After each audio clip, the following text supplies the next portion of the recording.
no a propósito, por casualidad, porque están mal diseñados, incluso porque el diseñador tal vez que hizo ese gráfico tenía las mejores intenciones del mundo, pero acabó creando un gráfico que al final resulta engañoso. Las imágenes, por cierto, van a estar en inglés, pero lógicamente voy a ir traduciendo todo lo que les voy a ir diciendo. Bueno, como muchos de ustedes saben, yo he trabajado toda mi vida en el área de infografía, en el área de visualización, como profesional, como consultor, como profesor, como escritor. He escrito varios libros sobre infografía, dos de ellos en español y 2 de ellos que han sido traducidos o que han sido escritos directamente en inglés. El más reciente es El arte veraz, The Truthful Art, que no está todavía publicado en español. Posiblemente se publique en español el próximo año, traducido paradójicamente por una universidad mexicana, no española. Ya veremos a ver si eso está. Pero bueno, yo siempre he creído en el poder de la comunicación visual, de la infografía, de la visualización para informar a la gente, ¿no? Si no, me habría dedicado a otra carrera completamente diferente, ¿no?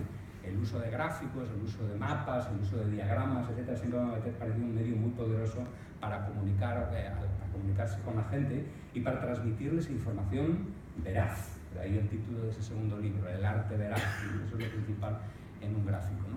Centrándonos más en la visualización de datos, que es de lo que me he estado ocupando en los últimos 5 o 6 años estudiando, la visualización de datos se basa en la idea en inglés se llama el visual encoding, la representación visual de datos. Consiste básicamente en no coger una serie de los números en una tabla de Excel o cualquier otro tipo de base de datos y en la jerga de la profesión nos decimos, bueno, cogemos los números y mapeamos esos números en propiedades físicas o propiedades gráficas de objetos, ¿no?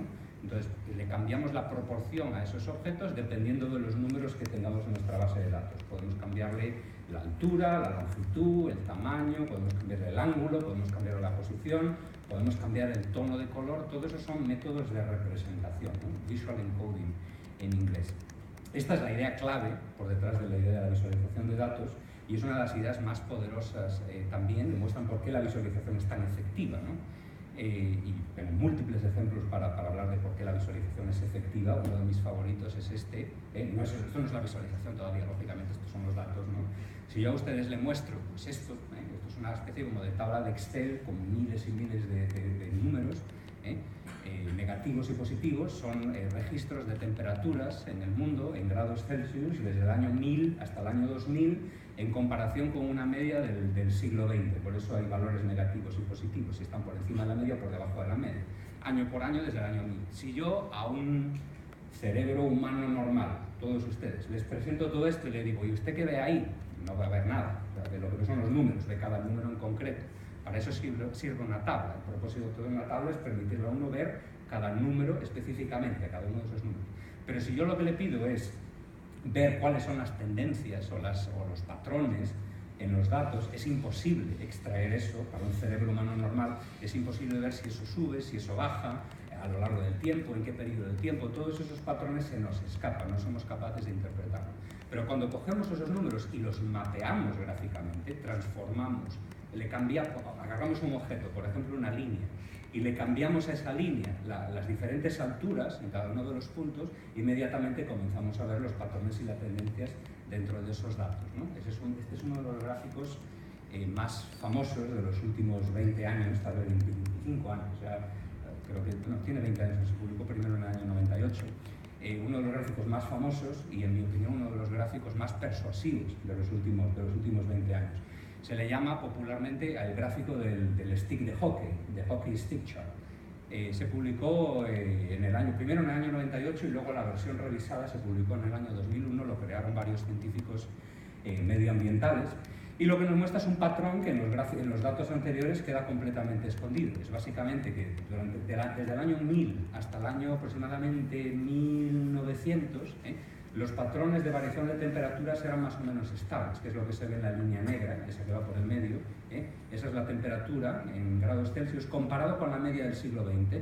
Siempre ha estado por debajo de la media la temperatura global hasta que llegamos al comienzo del siglo XX y en ese momento las temperaturas globales comienzan a dispararse de forma muy radical. Esta es una de las pruebas, digamos, más persuasivas, visuales, lógicamente, para mostrar la realidad del calentamiento global.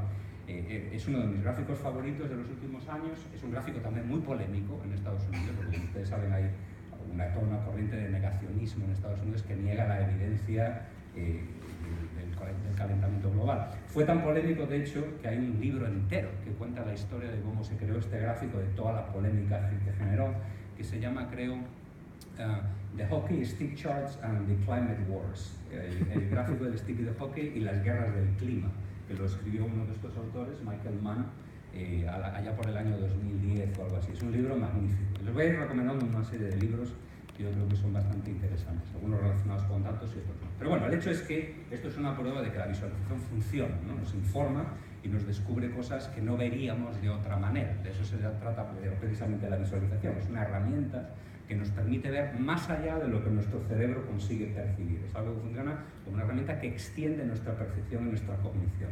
Y se está volviendo una herramienta prácticamente universal. O sea, es una herramienta que está siendo adoptada en ámbitos científicos, en ámbitos técnicos, en análisis de negocios, en los medios de comunicación, por ejemplo.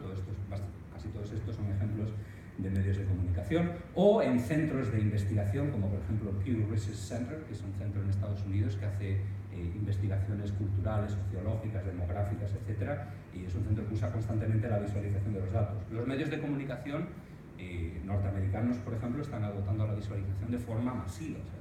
Y lo hacen porque han visto en las analíticas de usuarios que la visualización es muy popular. O sea, no sé si saben esta anécdota, pero la historia más popular publicada por el New York Times en su historia, en NewYorkTimes.com, New York Times Online, desde que salió el New York Times Online, la historia más popular que han publicado en cuestión de número de usuarios no es una historia, es un gráfico, una infografía que se llama el mapa de los dialectos. Es un gráfico que le permite a uno decirle a la aplicación cómo pronuncia algo en inglés o cómo dice algo en inglés, y automáticamente el gráfico le muestra dónde es más probable que uno viva. Pues si usted pronuncia esta palabra de esta forma, probablemente vive en el sur, ¿no?